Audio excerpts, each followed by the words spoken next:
మాట్లాడినా, కానీ ఒక పాయింట్ మిస్ అవ్వడం జరిగింది. ఎందుకంటే ఈరోజు గ్రామాలు ఈ దేశానికి పట్టుకొమ్మలు. నిజంగా అవి పట్టు కోల్పోతున్నట్టుగా నాకు అనిపిస్తుంది. ఎందుకంటే ఈరోజు గ్రామ అభివృద్ధి అనేది కుంటుపడుతుంది. గ్రామాలను డెవలప్ చేయడం అనేది గ్రామాలలో ఈరోజు ఎన్నుకోబడ్డ సర్పంచులు, పాలకవర్గం అంటే సచివాలయ పాలకవర్గం, గ్రామ పంచాయతీ పాలకవర్గం ఏదైతే సర్పంచ్, ఉప సర్పంచ్ ఉంటారో వాళ్ళు అక్కడ డెవలప్మెంట్ ముట్టుకోవాలంటేనే భయం అవుతుంది. ఎందుకంటే వాళ్ళు అప్పుల పాలైపోయి బయటపడుతున్న పరిస్థితి. పోయిన 5 సంవత్సరాలు అంటే గత సంవత్సరాలలో సర్పంచ్లు చాలామంది పెద్ద ఎత్తున ఇన్వెస్ట్మెంట్ చేసి ఏ విధంగానైనా మేము ఈ గ్రామాన్ని డెవలప్ చేయాలని అప్పులు చేసి మరీ వాళ్ళు డెవలప్ చేస్తే బిల్లులు రాక ఆత్మహత్యలు చేసుకున్న వాళ్ళని చూసినాం. ఊరు వదిలేసి వెళ్ళిపోయి ఈరోజు వాచ్మెన్లు, అటెండర్గా రకరకాలుగా పనిచేసే వాళ్ళని చూసినాం.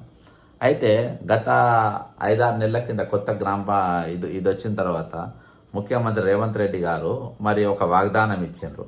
అదేందో విన్న తర్వాత మనం ఇంకా ముందుకు పోదాము.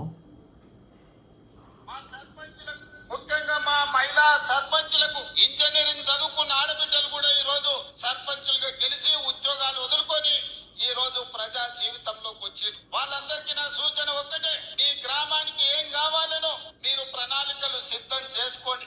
ఈ వేదిక మీద నుంచి రాష్ట్రంలో గెలిచిన 12,706 మంది సర్పంచులకు నేను సూచన చేస్తున్నా, ప్రత్యేకంగా స్పెషల్ డెవలప్మెంట్ ఫండ్ చిన్న గ్రామాలకు 5 లక్షలు, పెద్ద గ్రామాలకు 10 లక్షలు, యథావిధిగా మీ గ్రామాలకు వచ్చే నిధులు కాకుండా స్పెషల్ డెవలప్మెంట్ ఫండ్ ముఖ్యమంత్రి నిధి నుంచి మేజర్ గ్రామ పంచాయతీలకు 10 లక్షలు, చిన్న గ్రామ పంచాయతీలకు 5 లక్షలు నూతన సంవత్సరంలో మీకు ఇచ్చే బాధ్యత నాది అని ఈ వేదిక మీద నుంచి తెలియజేస్తున్నా. కేంద్ర ప్రభుత్వం నుంచి, రాష్ట్ర ప్రభుత్వం నుంచి వచ్చే నిధులకు ఈ నిధులు అదనం. ఇవాళ మీరందరూ గ్రామంలో ఏదో చెప్తుంటారు, ఎన్నికలకు పోయినప్పుడు ప్రభుత్వం నుంచి వచ్చే నిధులు మీకు సరిపోకపోవచ్చు, లేదా మీరు ఏదైనా ప్రత్యేక మాట ఇస్తే ఆ మాట నిలబెట్టుకోవాలంటే మీకు కష్టం అవుతుండొచ్చు. అందుకే సర్పంచుల గౌరవం నిలబెట్టడానికి, గ్రామంలో మీ మర్యాద పెంచడానికి చిన్న గ్రామ సర్పంచులకు 5 లక్షలు,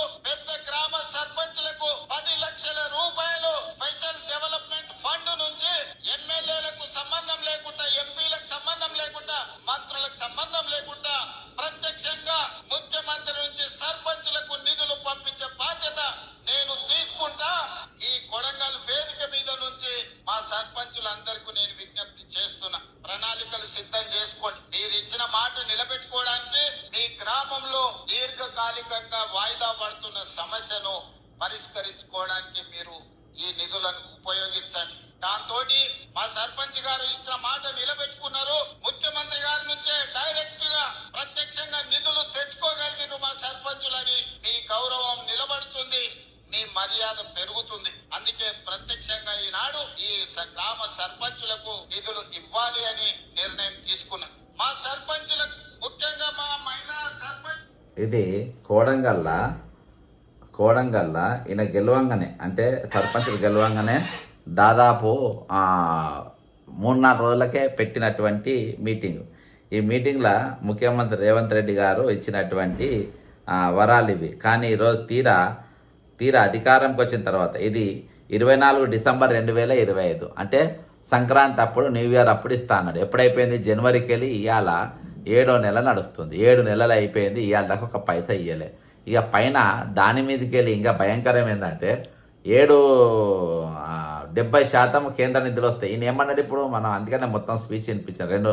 2 నిమిషాల స్పీచ్లలో, 2.5 నిమిషాల ఆయన మాటలలో నేను వినిపించిన మాట ఆయన చెప్పింది ఏంటంటే, కేంద్రంకి వెళ్ళి వచ్చే రెగ్యులర్ ఫండ్, రాష్ట్రంకి వెళ్ళి వచ్చే రెగ్యులర్ ఫండ్ కాక ఈరోజు నేను మేజర్ గ్రామ పంచాయతీ 10 లక్షలు, చిన్న గ్రామ పంచాయతీలకు 5 లక్షల రూపాయలు ఇస్తానని ఆయననే అన్నాడు. ఓకేనా? ఏదో నూతన సంవత్సరం లోపు ఇస్తా అని ఆయన అన్నాడు.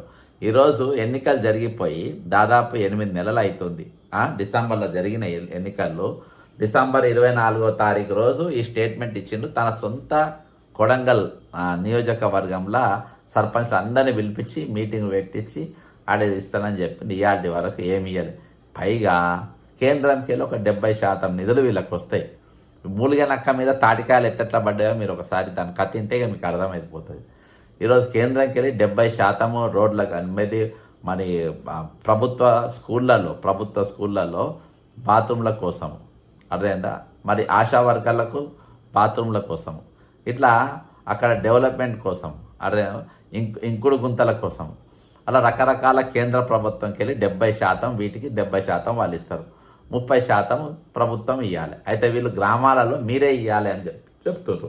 ఈరోజు గ్రామాలలో ఇచ్చే పరిస్థితులలో వాళ్ళకు ఇంటి పన్ను అన్ని రకాల పన్నులన్నీ కలిపి ₹1,00,000 వస్తాయి. ఆ వచ్చిన ₹1,00,000 వాళ్ళ జీతాలకి, అంటే ఈయన జీతం కాదు, అక్కడ స్టాఫ్ జీతాలకే సరిపోతాయి. ఈయన జీతం పక్కన పెట్టండి, ఇలా 3 నెలలకు 4 నెలలకు ఒకసారి ఇస్తారు. అలా గ్రామ పంచాయతీలో పనిచేసే వాళ్ళకు, ఆ ఊడ్చేటోళ్ళకు వాళ్ళకు వేరే వేరే స్టాఫ్ ఉంటాయి కదా, ఆ సిబ్బందికే జీతాలు సరిపోతాయి. అవి అక్కడక్కడికి సరిపోతాయి. ఇక వేరే ఏ విధంగా వాళ్ళు 30% నిధులు గ్రామ పంచాయతీకి తీసుకుపోయి వాళ్ళకి ఇస్తారు. కాబట్టి ఇవ్వలేని పరిస్థితి. ఇవాళ గ్రామంలో పట్టుకొమ్మలు ఏమవుతుందో పట్టుకోలిపోయినాయి. ఈ దేశానికి వెన్నుముక్క గ్రామాలు, ఆ గ్రామాలు పట్టుకోలిపోయినాయి ఈరోజు. అందుకని మీరు నిర్జీవంగా ఉంటున్నాయి గ్రామాలు. ఒక పండుగకు పబ్బానికి పోయినప్పుడు మనం ఒక రెండు రోజులు ఉండి అక్కడ ఏదో హడావుడి చేసి వస్తాం. కానీ వాస్తవానికి అక్కడ మౌలిక సదుపాయాలు అనేది రోజు రోజుకు, ఈరోజు అభివృద్ధికి రోజు రోజుకు దూరం అవుతుంది. ఎందుకు దూరం అవుతుంది? ఇది ఇయాటి కథ కాదు. పోయిన 10 సంవత్సరాలు సర్పంచ్లు అప్పుల పాలైపోయి జేబులకి వెళ్ళి కట్టి ఈరోజు అంటే సిన్సియర్గా పనిచేసిన వాళ్ళు ఈరోజు సంసారాలు గుళ్ళైపోయినాయి. కాబట్టి వాళ్ళ లెక్క మేము కావద్దని ఈసారి జేబులకి వెళ్ళి ఎన్నికలే లక్షల కోట్ల రూపాయలు పెట్టి గెలిచాను. దీనికి మేము కూడా జేబులకి వెళ్ళి పెడితే మేము ఆగమైపోతామని చెప్పేసి ఈరోజు మేజర్ సర్పంచ్లు జేబులకి వెళ్ళి పెడతలేరు. ఈరోజు యాక్చువల్గా 30% కూడా నిధులు ఈరోజు ప్రభుత్వం చెల్లించాలి. చెల్లించి మొత్తం 100% నిధులు వాళ్ళు ఇస్తే వాళ్ళు ఏమో డెవలప్ చేయగలుగుతారు. ఇక మరి 5 లక్షలు 10 లక్షలు ఎప్పుడు ఇస్తారో ముఖ్యమంత్రి రేవంత్ రెడ్డి గారే చెప్పాలి. ముఖ్యమంత్రి నేను దీన్ని చాలా సీరియస్గా టేకప్ చేస్తున్నా. ఈరోజు గ్రామ పంచాయతీలను, ఈరోజు గ్రామాలలో స్కూళ్ళు కానీ, ఈరోజు అక్కడ స్కూల్స్ ఉంటాయి. స్కూల్స్కి ఎక్కడికి వెళ్ళిపోతారు వాళ్ళు? స్కూల్స్కి ఎక్కడికి వెళ్తారు? గ్రామాలలోకి వెళ్ళి ఈరోజు ఆ బళ్ళకు మండలకి వెళ్ళి చాలా దూర ప్రాంతాలకు వెళ్ళి వెళ్తారు. మరి వాళ్ళకు ఆ వెళ్ళే టీచర్లకు కానీ, అక్కడ వెళ్ళే సిబ్బందికి కానీ, లేకుంటే గ్రామ కార్యదర్శికి కానీ వాళ్ళందరికీ మౌలిక సదుపాయాలు ఉండాల్సిన అవసరం ఉన్నాయి కదా. మరి మౌలిక సదుపాయాల మరమ్మత్తు కానీ, లేకుంటే రిపేర్లు కానీ, లేకుంటే నూతనంగా అవి పనికిరావంటే మళ్ళీ పలగొట్టి మళ్ళీ కట్టడం కానీ, ఇవన్నీ కూడా ఎప్పటికప్పుడు చేసుకోవాల్సిన అవసరం ఈరోజు ఉంది కదా. ఈరోజు గత ముఖ్యమంత్రి కేసీఆర్ గారు పాత సచివాలయం ఇంకా 30-40 సంవత్సరాలు గట్టిగా ఉండే 60 సంవత్సరాలు గట్టిగా ఉండే అవకాశం ఉంది. అయినా కానీ కూలగొట్టి కట్టిండు. మన ధనిక రాష్ట్రం మనకేంది, మన బ్రహ్మాండంగా ఉండాలి, ఎదుటోడు చూస్తే మొత్తం పరేషాన్ అయిపోవాలి అని చెప్పేసి ఉన్నదాన్ని కూలగొట్టి మళ్ళా కట్టిండు. ఎందుకు కట్టిండు ఈరోజు? దేనికోసం కట్టిండు? దాంతో నాకు ఉపయోగం మేము అవపడతలేదు. కానీ ఈరోజు డబ్బాన్ని తెలిపింది. అసలు గ్రామాలలో కూడా గ్రామ సచివాలయాలు అవి కానీ ఈరోజు అవి బలంగా ఉండాలి కదా. ఇవన్నీ అయినాక మూలిగైనాక మీద తాటికాయ పడ్డట్టుగా కరెంటు బిల్లులు పంపిండ్రు. ఇప్పుడు నేను వనపర్తి జిల్లాకు సంబంధించిన గ్రామ పంచాయతీ వాళ్ళు సర్పంచ్ల అసోసియేషన్ పోయి అక్కడ కలెక్టర్కి ఇచ్చిండ్రు. మా దగ్గర పైసలు లేవు, మేము కట్టే పరిస్థితులు లేము అని చెప్పిండ్రు. ఇవాళ బిల్డింగ్లు బరాబర్ లేవు, వాళ్ళ పైనకి వెళ్ళి కరెంటు బిల్లులు. ఈరోజు ప్రభుత్వ సచివాలయం అంటే గ్రామ సచివాలయం కూడా ఈరోజు మీరు బిల్లులు కట్టమని చెప్పి మీరు పంపిందంటే ఎక్కడికి వచ్చి అంటే మీరు వాళ్ళకి రూపాయి ఇయ్యరు. డెవలప్మెంట్ కార్యక్రమం ఇవాటి ఒక పైసా లేకుంటే ఈరోజు గ్రామ సచివాలయాలు కేవలం పన్నుతోని ఆ కాలువలు సాఫ్ చేసుకుంటా, గ్రామాలు ఊడుచుకుంటా, ఏదో చిన్న చిన్న పనులు చేసుకుంటా నడుస్తుంది. కానీ మేజర్గా ఏ మార్పు కూడా అక్కడ కనబడతలేదు. కొంతమంది ఎంపీలు ఏంటంటే వాళ్ళ కేంద్రంకి వెళ్ళి వచ్చే వాళ్ళ నిధులు ఎంపీ లాడ్స్కి వెళ్ళి రాజ్యసభ పరిచయాలు ఉంటే వాళ్ళతోని ఏదో కొంచెం నడిపిస్తున్న దుకాణాలు. కానీ ఇక తక్కిన జాగాలలో ఏడ కూడా ఈరోజు రాష్ట్ర ప్రభుత్వంకి వెళ్ళి కానీ కేంద్ర ప్రభుత్వంకి వెళ్ళి కానీ పోవాల్సిన నిధులు అక్కడికి వెళ్ళకుంటుంది.